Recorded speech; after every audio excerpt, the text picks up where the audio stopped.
I'm Gab. And I'm Ab, and today we're going to be showing you how to run a sound system. Before we start, there are some types of cables that we're going to be using quite a bit. Let's show them. First, we have the XLR. The XLR looks like this. Because it has the three different channels. This is the inside, this is the outside. And when you take it out, you push this button. And an XLR is usually used for professional sound equipment. Next, we have the, wow, thanks Ab, RCA adapter, commonly used in consumer audio equipment. Next, we have the speak-on, which goes from amplifier to speaker. Oh goodness, it gets really long.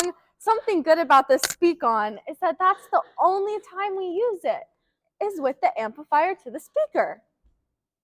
Next, hey Ab, touch! Next, we have the TRS, which stands for a 1/4-inch tip ring sleeve connector. Tip, ring, sleeve. That's how I like to remember it. It has these 3 pieces because it actually has 3 channels. Fun fact. The TRS cable is most commonly used for anything from headphones to home sound equipment to instruments to connecting other things. I mean, what can't it do? So true, Gab. Next, we're going to show you guys our setup. So, ooh, we have a keyboard. We have a wireless microphone, CD player, and an amp. We have the board, the most important part. Woohoo! We have this condenser microphone. We have this speaker. And then we also have our house mains. And these have amps built into them, so we won't even have to connect them to amps. That makes my life easier. Hi guys. So first, let's do our inputs. I've decided to grab 3 XLRs and 1 RCA adapter. Wait, Gab, what is an input? Oh, funny you ask. Inputs are sources that are going into our mixing table. Awesome. All right, so I'm just gonna set these down. Okay, first we're gonna do the CD player. We've gone around to the back, and I'm gonna start by connecting red to red and black to white. So now we see, if you come around to the left a bit, the R is with the right and the black is with the left. So that means we know that over here on our mixing table, we're going to put our black with left and red with right. Like so. There we go. Hi guys. So we've already plugged in our balanced output box so that our keys can go to another source. So I'm going to plug in our XLR right in here. All right, now we actually get to choose which over here we want to plug in. I'm going to do 1.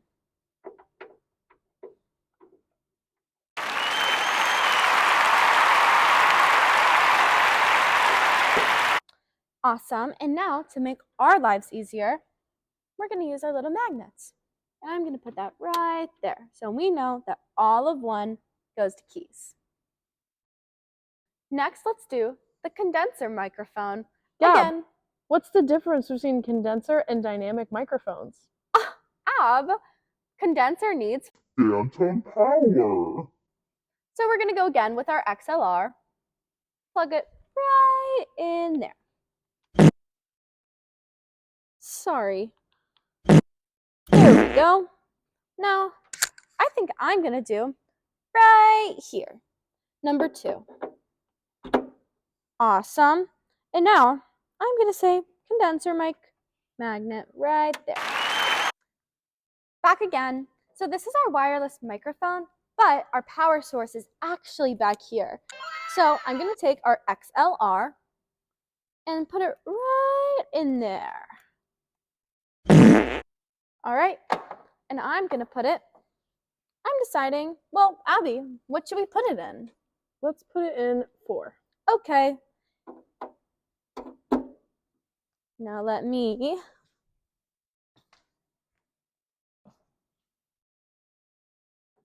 wireless mic, 4. Okay, so now it's time for our outputs, and every speaker needs an amplifier. So, even though these big main speakers have amplifiers built in, this little speaker does not. So this needs to be connected to our amplifier, and our amplifier is what will connect to our board. So first, let's make the connection from our board to our amplifier. So I'm going to put this into the input. Oops. Hey, Abby, what is that wire called? This is called a TRS. That stands for tip ring sleeve. Cool. And then I'm going to put this, now that we're on the outputs, we're working in the output section of our board, which is the blue part. So I'm putting this in aux 1. Sounds good. Now I'm going to make the connection from the amplifier to the speaker. So I'm going to use this speak-on cable to do that. I have to make sure that the channels are matching for my input and my output on my amplifier. So since this TRS is in my channel 2, I have to put the speak-on cable also in channel 2.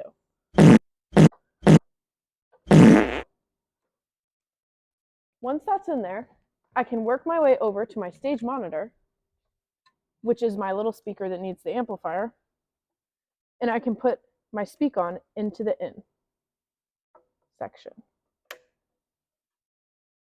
And now the speaker is ready to be up and moving. Yay! I just got 2 more XLR cables, and now I'm going to plug my main speakers into the soundboard. So, Because they already have their amplifiers in them. so true. So, I'm going to put this side right in here. And then I have to make sure that I'm plugging in the left to the left and the right to the right. So, I'm checking the tag to make sure that I'm getting the right one, and then I put it into the right side. And then I'll just do the same thing on this side. So I find that little spot, I push in my cable, and then I put this on the left side. Yippee! Yay! And now it's time to get everything up and running. Here's on for the mixing board. First, we need to turn on all of our inputs because the amps need to be turned on last because everything makes a little thump or boom when it turns on. And if your amplifier is already on, then the thump or boom will be made super loud. And you have to turn the amplifier off first. So true. All right, let's continue turning on. Yes. Here's how we turn on the piano.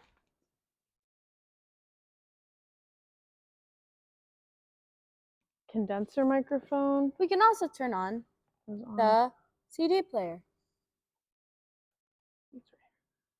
So this is our wireless microphone, like amplifier. Awesome. Now we can turn on our amplifier. We can turn on these. Yep.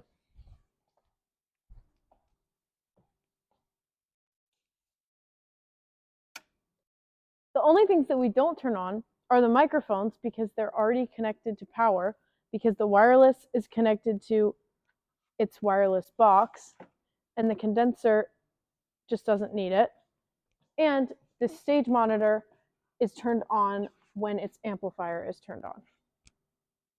So before we start working on the soundboard, we thought it would be important to give you guys an overview of what we're actually going to be working with. So first, the white knobs at the top of the soundboard are called the gains. These control the general volume of a specific input. For example, if we're in row 1 and we turn up the gains, the keys will turn up. The next thing we're looking at are these blue knobs. These are the aux. So whatever is plugged into the aux, in this case, the amplifier that's connected to the speaker, will be turned up.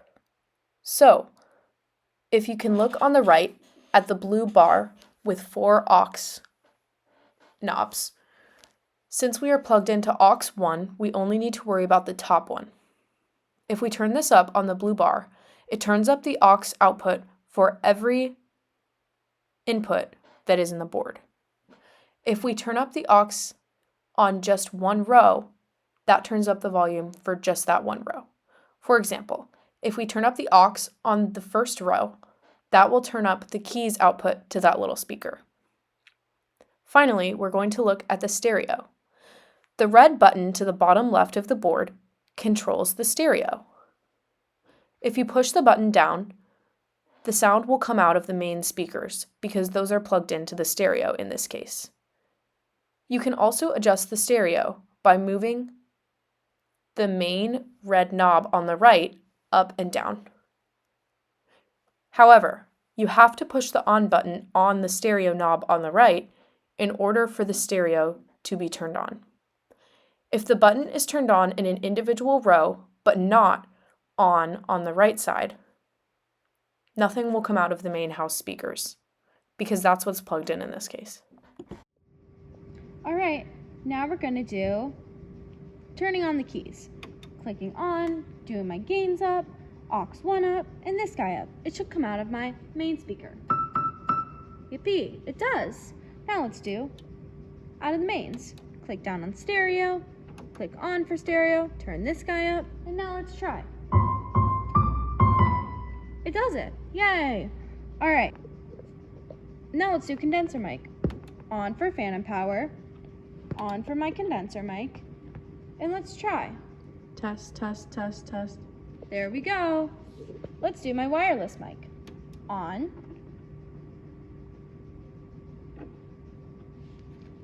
Hello?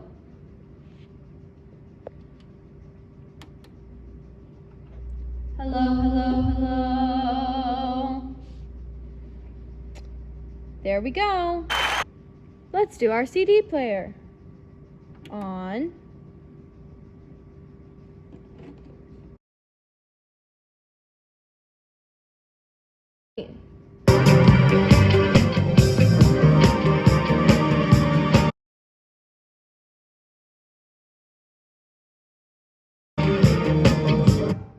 There we go. That's how we turn all of our stuff on. Okay, it's time to turn everything off and shut it away for the day. What do we have to turn off first, Abby? The amplifiers. All right, let's do that. So since these main speakers have amplifiers in them, we'll turn these off. And this is our main amplifier, so we'll turn this off too. Did it on the other side. Then we can turn off all of our inputs. So the keyboard,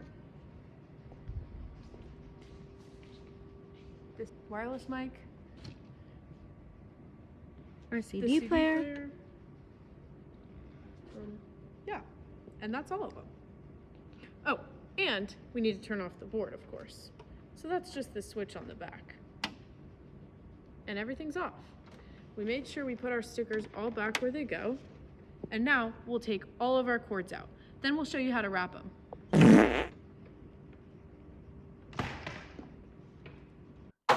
First, you need to get any knots out of your cord.